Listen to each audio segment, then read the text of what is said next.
Recordemos que la Operación Patriota, también conocida como la conquista del Biscatán, ha sido en agosto una operación militar contra las fuerzas de los Quispe Palomino, ¿no?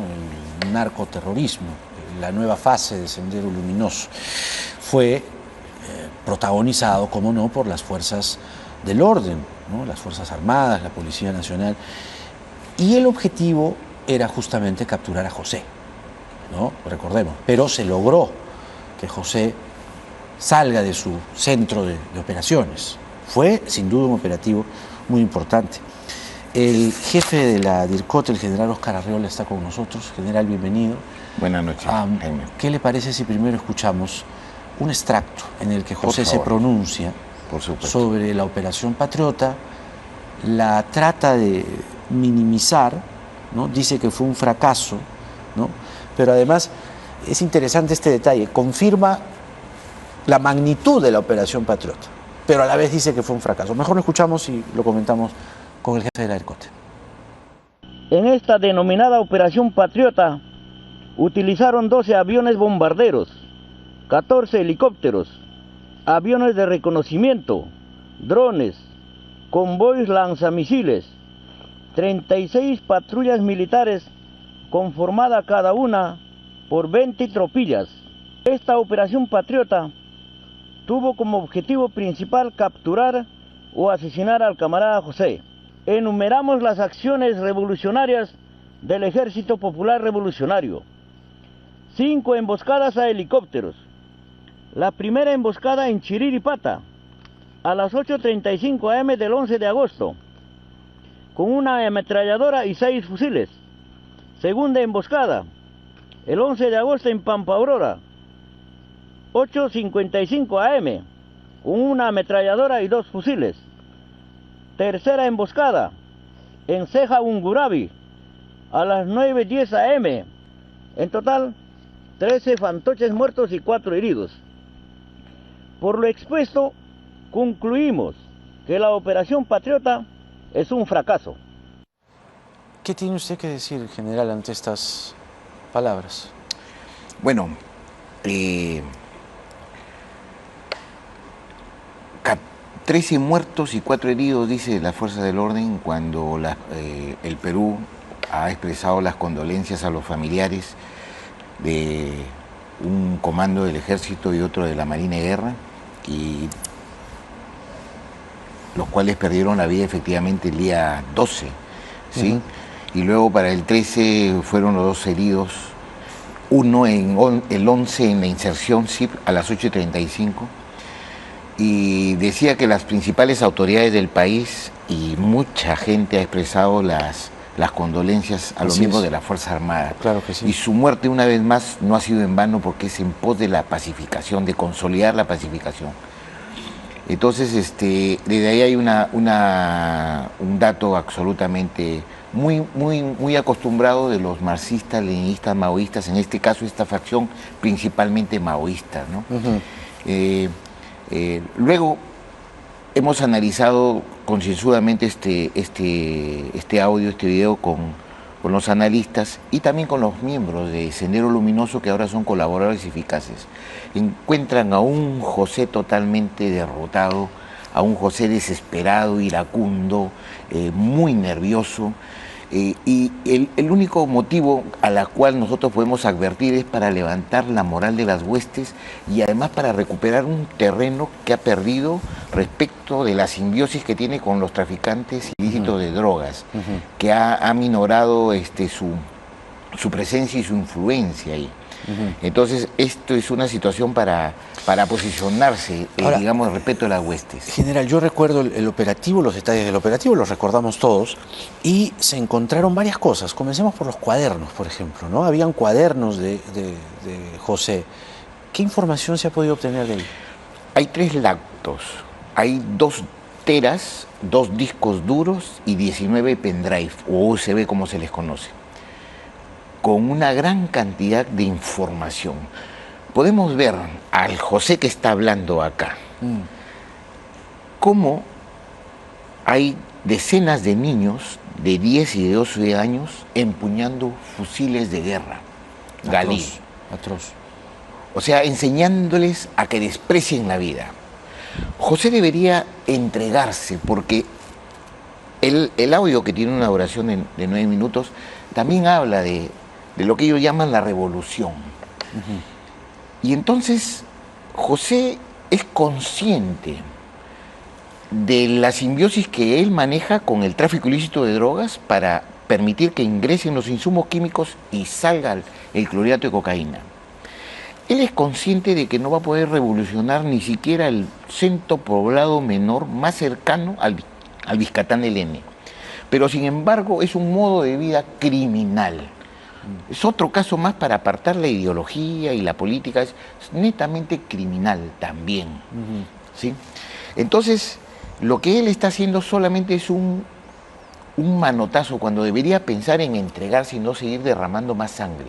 Recordemos que el 23 de mayo del año pasado, en San Miguel del N, asesinaron a 16 personas, 5 de las cuales eran menores de edad, y los calcinaron a una niñita de 1 año y de 4 años de edad. ¿Se ha confirmado la identidad de esos atacantes del incidente, la matanza de mayo del año pasado? ¿De 23 de mayo? Sí. No hay una sola duda respecto de ello, pero están las interceptaciones radiales, están los manifiestos del mismo Sendero Luminoso. Nosotros Pero capturamos... ¿se acuerda que habían como 2 manifiestos, 2 textos, y se asoció en algún momento que podría ser, era una teoría, ¿no? Sí, que sí, podría ser, digamos, una suerte de ensalzamiento de Sendero Luminoso con fines más bien políticos? ¿Usted descarta esa teoría? Totalmente. Fue un atentado terrorista, además que forma parte de la cadena de objetivos políticos, militares y de construcción, de acuerdo a su doctrina maoísta, de limpieza social. Era una campaña de limpieza social, donde tenían que eliminar todos los antros y todo lo que consideran lumpes, prostitutas, homosexuales, drogadictos, alcohólicos, ¿sí? Y a estos lugares le denominaban cuchipampas.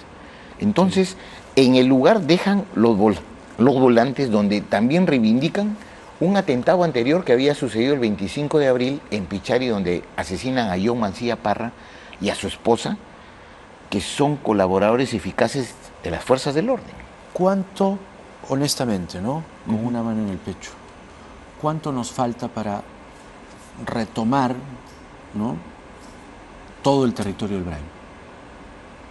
Porque no es que hemos ganado aún, hay zonas que todavía son controladas.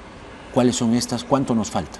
A ver, es esbozar una respuesta para cualquier persona que tiene un tiempo trabajando en ello y se precia ser un estratega o un táctico, es complejo, ¿sí? No se podía.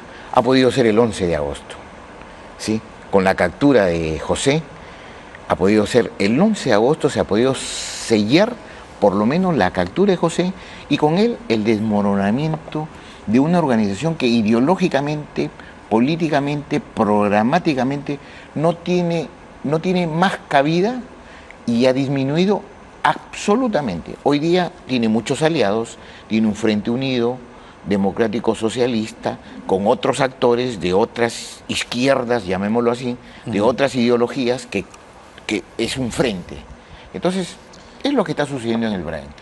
Tenemos estas lactos, sí, con las fotografías de los niños armados, con la ideología, con la impregnación, con todo el lavado de cerebro, porque esos niñitos nacen en el seno del Sendero Luminoso, en el Brain.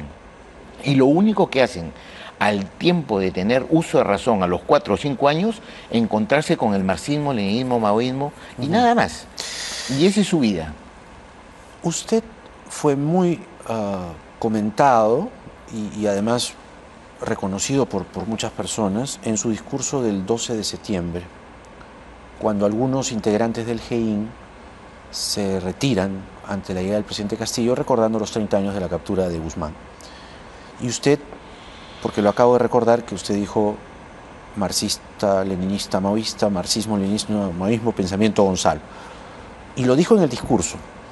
Y hay quienes sugerían, pensaban, interpretaron que tenía una suerte de provocación o situar al presidente y decirle cuidado, ¿no? Porque usted utilizó el término nueva constitución, que es algo que muchas de las personalidades del partido que llevó al presidente al gobierno promueven y de hecho lo siguen haciendo. ¿Usted hizo alguna alusión al presidente Castillo cuando habló del terrorismo en ese discurso? ¿A qué se refería exactamente? A ver, primero, Jaime, siempre con el respeto, estoy acá para contestar sobre el audio de José, la autenticidad de José, algunos aspectos de la Operación Patriota y bueno, cuando nosotros analizamos lo que ha sucedido en el Perú desde 1980 y donde se han producido 70.000 muertos y 100.000 atentados y miles de torres derribadas y el Perú inelegible, entonces tenemos una mirada objetiva y clara de que eso lo provocó el marxismo, leninismo, maoísmo, el pensamiento Gonzalo. Entonces Marielena Moyano, Tarata, Caferata, Soras, Luca Namarca, etcétera, todo este derramamiento fratricida, iniciado por el más grande genocida Abimael Guzmán. ¿Puede haber algún peruano de bien que esté de acuerdo con ello? Nadie. Por supuesto que nadie. Lo único que yo hice es decir que los peruanos no podemos bajar la mano al terrorismo, a una ideología como ella. Mayor razón si eres policía. Y más aún si eres un miembro de la Dirección contra el Terrorismo, y que el más grande homenaje para los miembros del GEIN que lograron esta hazaña hace 30 años era justamente eso, el compromiso de no bajar los brazos. Y nuevamente digo, cuando yo vuelvo a la tribuna y le digo al presidente, porque es el protocolo, le pido permiso para volver al lugar de mi emplazamiento, él me dice, terrorismo nunca más, general. Se lo dijo porque así. Es una tarea de todos los peruanos. El presidente le dijo eso. Sí, pero es una tarea de todos los peruanos nuevamente. No sé por qué en los últimos tiempos estamos así tan azarosos, refiriéndonos a la materia cuando ha sido uno de los principales problemas que ha tenido el país, que nos ha dividido o por lo menos nos trataron de polarizar.